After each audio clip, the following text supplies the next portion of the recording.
Bienvenue dans cette vidéo où nous allons commencer à analyser des concept art. Pour commencer, nous ne verrons que la théorie, donc seulement ce qui s'applique à tous les types de concept art. Nous verrons donc comment analyser un concept art et le système des doubles références. Nous verrons donc comment analyser un concept art et le système des doubles références. Alors, comment analyser un concept art? Déjà, il faut trouver les formes de base.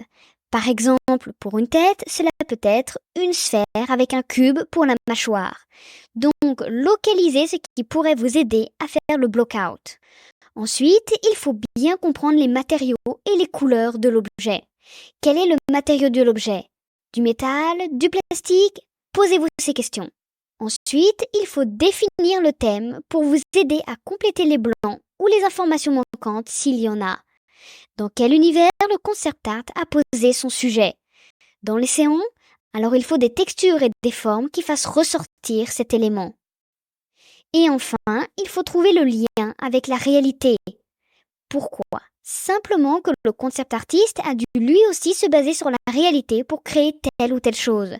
Donc, avoir aussi des références de la réalité permet de créer un objet ou un personnage plus proche de nous.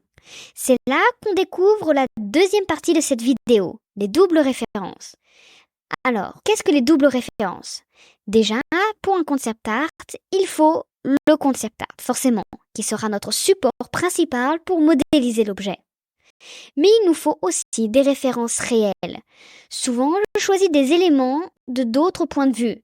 Si je modèle, par exemple, et si je texture, par exemple, une peau de dragon, je vais me baser sur les écailles d'animaux réels pour avoir les bonnes formes et les bonnes couleurs.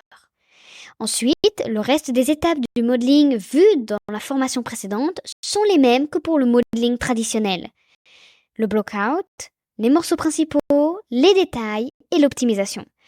Et voilà, vous connaissez maintenant les bases de l'analyse d'un concept art. Dans la vidéo suivante, nous verrons comment l'analyser pratiquement sur les différents types de concept art. À tout de suite!